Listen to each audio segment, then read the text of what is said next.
Hi guys, and welcome to another Top Table Wargaming YouTube video. This is another review video. It's reviewing another release from Unreleased Miniatures. These guys are pumping their releases out thick and fast, which is always nice. We always like new toys and things to look at and paint and play with. We're going to be looking at the Elite Master of Horses pack, which you get 3 models with, as you can see. 3 different poses. And these guys, they come with shields and axes. The look of the models I would describe as sort of Saxon, Danes, Icelandic, Rohan-esque, you know, Viking kind of look. These are going to be proxies. They're not made for any particular game system at all. My 2 main game systems, as some of you may know by watching my last few videos, at the moment are Hobbit SPG, soon to be Middle-earth SPG, and Saga. They're the 2 game systems that I'm building forces for. There are plenty of other game systems that I have in the pipeline, but I can only do so much whilst building all this terrain that I have on the go. So, what do we think of the poses? The poses are very nice. I'll just go through a couple of them. So we have this first pose. They have, as you can see, a mail armour over like a cloth skirt, trousers, leather boots, and a leather, like tabard armour, leather armour with a cloak. And this guy is kind of, it kind of looks like, I think the pose is going to be leaning back as if he's taking a blow to the shield whilst raising an axe in the air. This pose is very similar. I'll just compare the 2 so you can see. They are quite similar poses. Yeah. There we go. I think that's a bit better. The difference is, if you can see on the legs, so this guy looks like he's like trotting forward into battle, ready to strike, and they have very similar facial features. They both have the beard and long hair, which is nice. Exactly the same armour, so you know they are uniformed. And then the third, which is my favourite one, is this guy, and he looks like he's kind of just perusing the battlefield, taking control, shouting out orders. And as you can see from the hairstyle, slightly different. He has a trim beard, he's kept his moustache, and it's very Viking-esque hairstyle. It's shaved up the sides with long flowing hair from the front to back. Again, exactly the same armour. It's a mail armour with sort of like a leather armour vest. And that's that. Again, they come with their shields and axes, all exactly the same. Some of these I think I'm going to change the axes, because these, funnily enough, have caused me to... I'm obviously going to use them as proxies. They're very Rohan-esque, there's no denying that.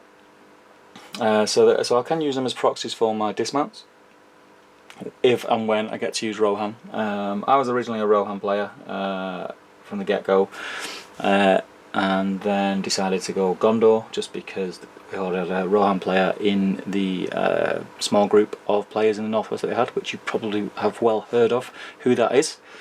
So I do have a quite extensive Rohan army, which I am looking, or have been looking over the last 12 months to dig out and paint up. So I could use them for that. But most likely what I'll use them for, as Rohan is quite far down my list of to-dos, will be for Saga. These could quite easily, especially this guy, especially this one, who is my favourite, he could quite easily be a Viking warlord. But I think what I'm going to do, and it's funny how one model can sort of grow into making you want to build an army for a certain game system, faction. This guy has, when I first seen him, there's the obvious, like I say, comparisons to certain things, but the hairstyle is what changes it. And there was a group very early on that attacked Rome, and they were like sort of Eastern European, Germanic, nomad type things, and these guys were called Visigoths. And just when I seen that miniature, it flew me back, and I've not even looked into these guys since I was at school, which is a very long time ago. but I can remember in history like reading about the Visigoths and the attack on Rome, and that the imagery was basically that. Well, that's my memory of it.